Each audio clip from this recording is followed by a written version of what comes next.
I never planned to disappoint my parents, but sometimes life has different plans, and success doesn't always look the way others expect it to. My name is Marcus Sullivan, and this is the story of how I went from being the failed son to revolutionizing medical research, though my family would take a while to understand that. Growing up in a family of doctors wasn't easy. My father, Dr. James Sullivan, was chief of surgery at Boston General. My mother, Dr. Elizabeth Sullivan, ran a thriving private practice, and my sister Catherine, perfect, brilliant Catherine, was following directly in their footsteps, already in her residency at Mass General at just 27. Then there was me, the youngest, the one who was supposed to complete the family legacy. The Sullivans have been doctors for 4 generations, Dad would remind me constantly, usually while showing visitors the wall of medical degrees in his study. Your great-grandfather started the tradition, and every Sullivan since has carried it forward. I still remember the day I got my acceptance letter to Harvard Medical School. Dad actually cried, the only time I'd ever seen tears in his eyes. Mom threw an elaborate dinner party, inviting all their colleagues to celebrate. Our son, following the family tradition, she'd said proudly, raising her glass in a toast. For 2 years, I tried. God, how I tried. I memorized anatomical structures, studied biochemical pathways, learned diagnostic procedures. My grades were decent, not spectacular like Catherine's had been, but solid. Yet something felt wrong.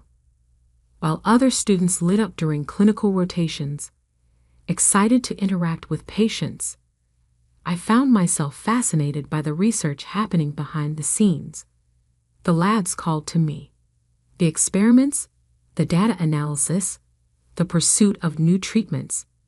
That's where I felt alive. During my second year, I started spending extra time in the research labs, volunteering to help with ongoing studies.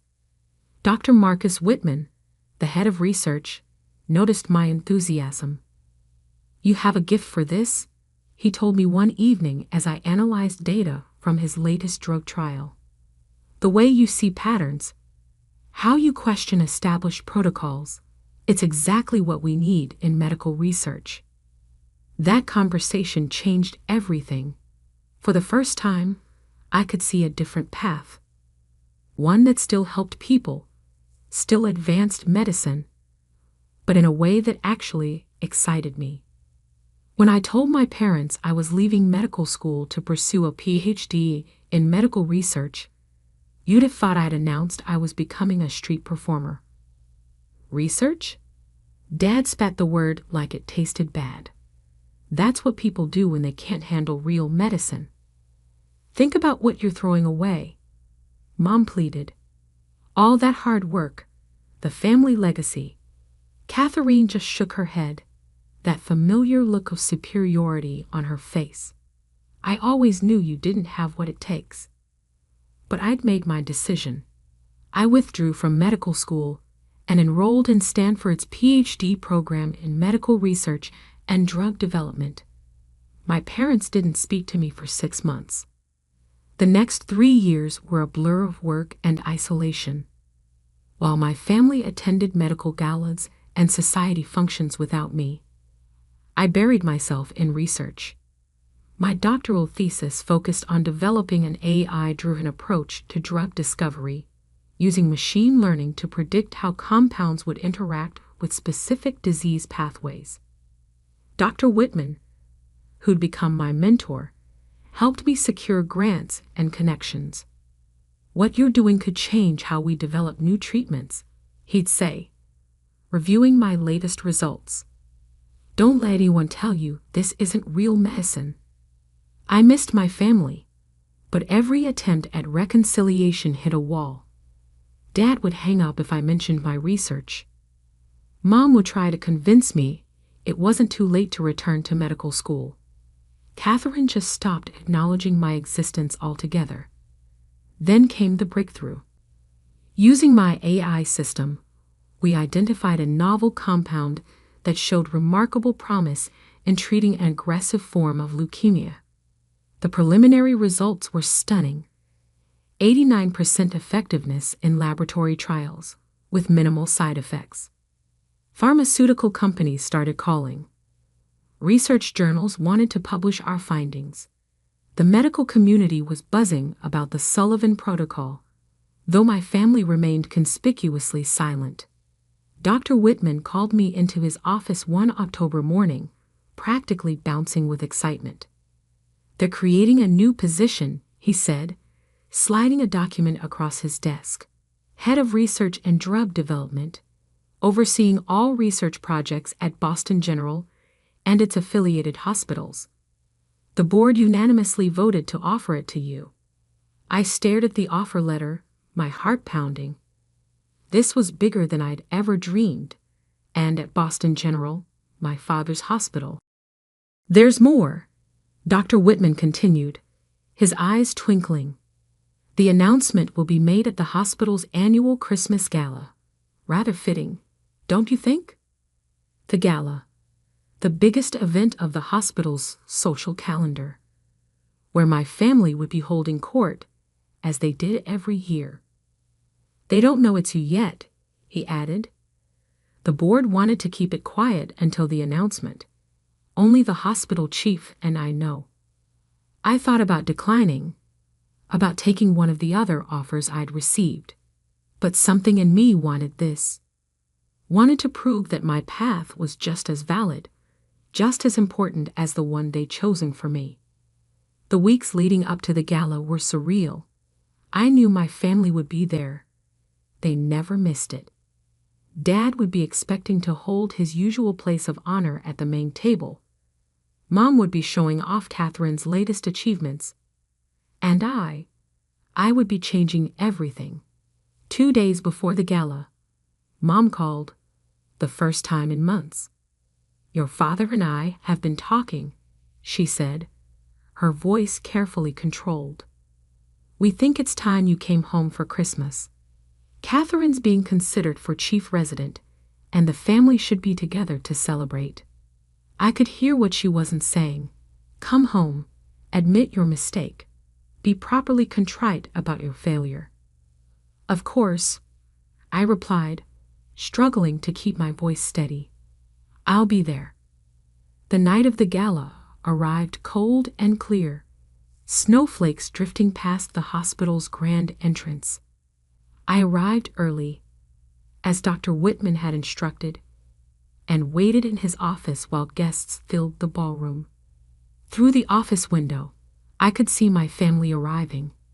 Dad in his perfectly tailored tuxedo, Mom elegant in burgundy silk, Catherine practically glowing in a designer gown. They moved through the crowd like royalty, accepting congratulations on Catherine's latest achievement. At precisely 8 p.m., Dr. Whitman appeared at my door. "Ready?" I straightened my tie, checked my reflection one last time. "Ready." We walked toward the ballroom, where I could hear the hospital chief, Dr. Harrison, beginning his speech. "And now, it gives me great pleasure to announce an exciting new chapter in Boston General's commitment to medical excellence." I paused just outside the doorway, heart thundering in my chest.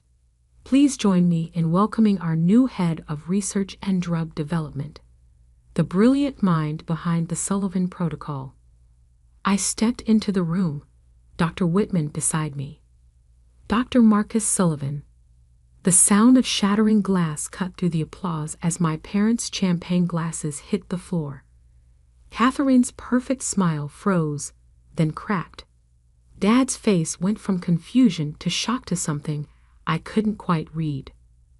Mom just stared, her hand pressed to her throat, as Dr. Harrison continued praising my achievements, describing how my research would revolutionize treatment protocols across the hospital system.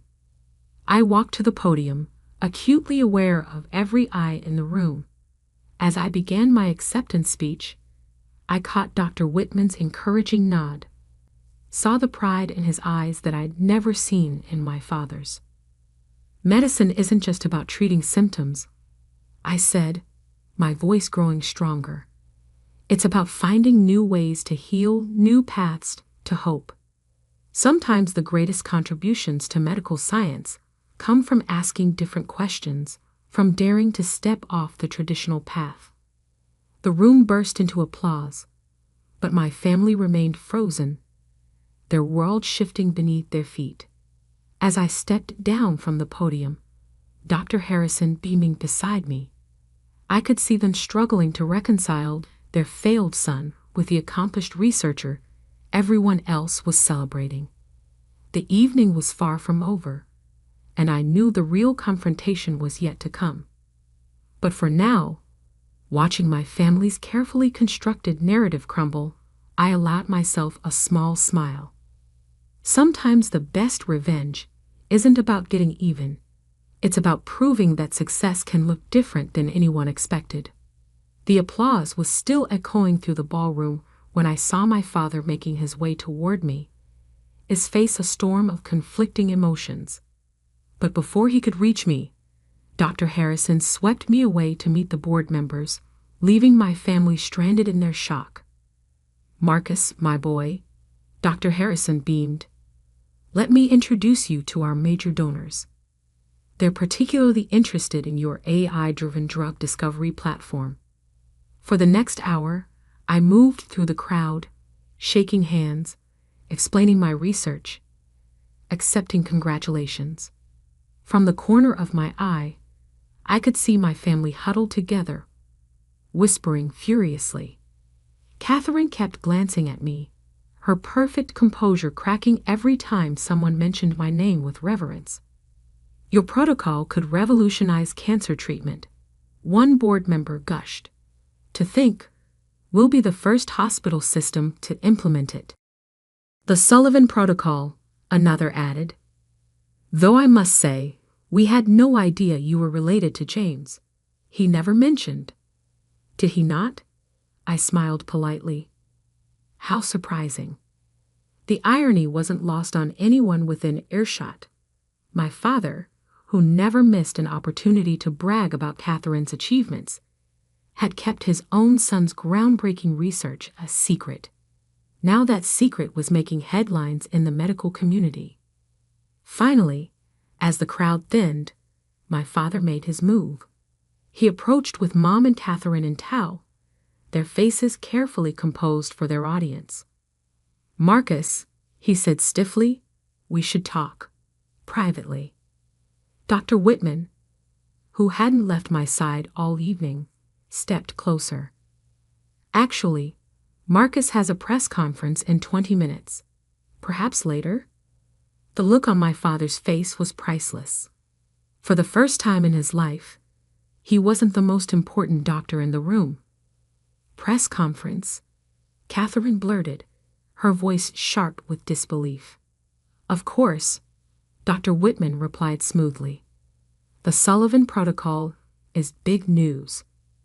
Every major medical journal wants details." Mom's hand tightened on her clutch. "The Sullivan Protocol?" "Oh yes," Dr. Harrison joined in, practically glowing. "Named after your son, of course. Though I'm surprised you haven't read about it. It's been the talk of the medical community for months." The press conference was held in the hospital's main auditorium. I watched my family slip into the back row as I took the podium, surrounded by journalists and cameras. For the next hour, I explained my research, answered questions, and outlined how the protocol would be implemented across the hospital system. "Dr. Sullivan," one reporter asked, "your approach to drug discovery is being called revolutionary.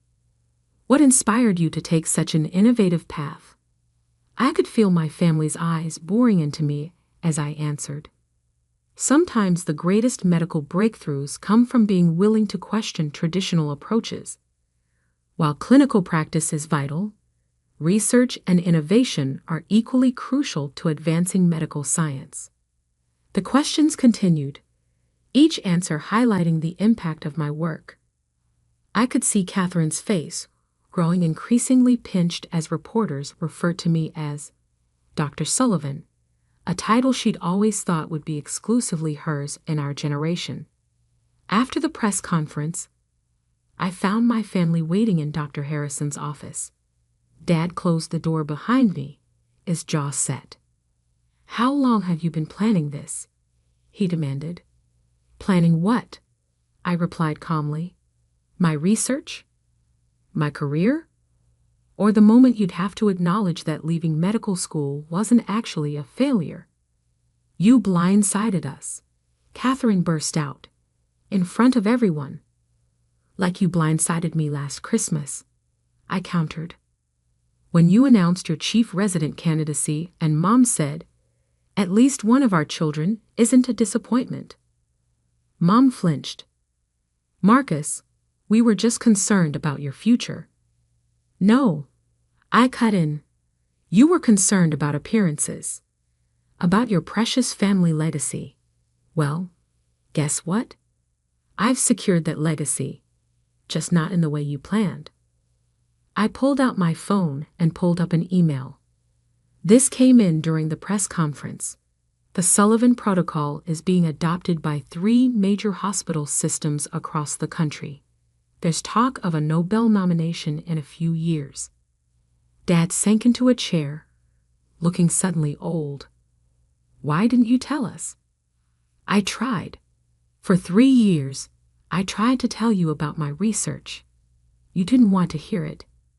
You didn't attend my PhD defense, didn't read any of my published papers, didn't return my calls when the first trials succeeded. We thought," Mom began.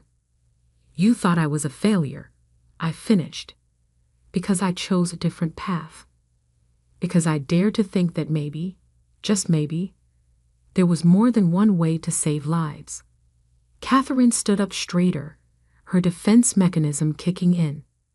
"Well, you could have handled this more professionally, springing it on us at the gala, like you're handling your chief resident application professionally," I asked mildly. She froze. "What do you mean?" I smiled, remembering Dr. Whitman's words from earlier. "As head of research, I'll be on the selection committee. Interesting timing, isn't it?" The color drained from her face as the implications sank in. Our parents looked between us, suddenly realizing the power dynamics had shifted dramatically. "You wouldn't," Catherine whispered. "Wouldn't what?" "Judge candidates fairly, based on their merits rather than family connections." "That's exactly what I'll do." I moved toward the door. "Now, if you'll excuse me, I have a department to run." "Marcus, wait," Dad called out. "What about Christmas?" I turned back, hand on the doorknob. "What about it?" "I believe I was told there's no place for failures at the Sullivan Christmas table." "We were wrong," Mom said quietly, tears in her eyes. "So wrong." "Yes, you were." I opened the door. "But don't worry. I'll be celebrating at the hospital's Christmas party instead. As guest of honor, I really shouldn't miss it." The next few weeks were a study in family dynamics under pressure. Word of my appointment and my research spread through Boston's medical community like wildfire. Colleagues who had snubbed me at my parents' parties now sought my attention. Hospitals that had rejected my fellowship applications years ago called with collaboration offers. Catherine's application for chief resident landed on my desk in early December. It was excellent. She'd always been brilliant. But there were other candidates, equally qualified, who hadn't spent years mocking their siblings' career choices.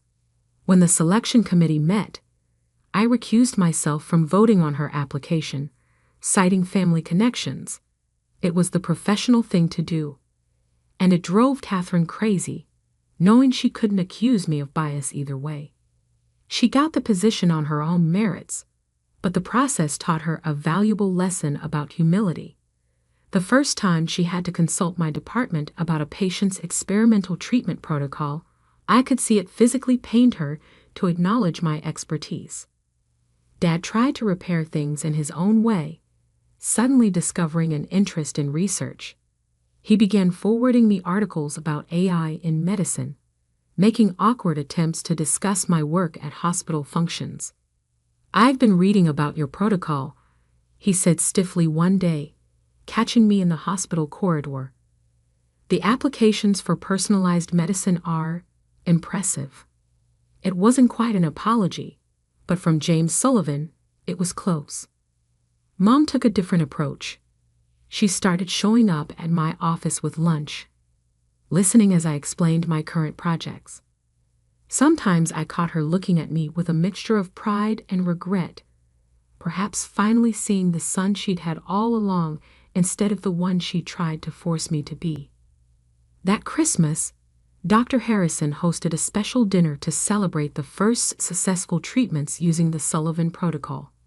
3 patients who'd been given months to live were now in remission, thanks to the precision-targeted therapies we developed. As I stood to give a speech, I saw my family in the audience. They weren't at their usual center table, commanding attention. Instead, they sat quietly, watching as their failed son received a standing ovation from the medical community they'd once thought would reject me. "Medicine isn't just about following established paths," I said, looking directly at them. "It's about having the courage to forge new ones. Every medical breakthrough in history came from someone who dared to think differently." After the dinner, Catherine approached me alone. "I was wrong," she said simply. "We all were." "Yes," I agreed, "you were." She smiled slightly. "Still not coming to Christmas dinner?" "Actually, I'm hosting my own this year. The research team has become quite a family." I paused. "You're welcome to join us, see what we're working on. If you can handle not being the only Dr. Sullivan in the room." She laughed, a real laugh this time. "I think I'm learning to handle that just fine." 5 years have passed since that night at the gala. The Sullivan protocol has been implemented in hospitals worldwide, saving countless lives. Dad still struggles sometimes with my non-traditional path, but he's learned to brag about his researcher son almost as much as his surgeon daughter. Mom has become an unexpected advocate for medical research, starting a foundation to support innovative approaches to treatment. And Catherine, well, she's still Catherine, but now she calls me for advice sometimes, acknowledging that there's more than one way to be a medical pioneer. Last week, I received the National Medal of Science. As I stood at the podium, I could see my family in the audience.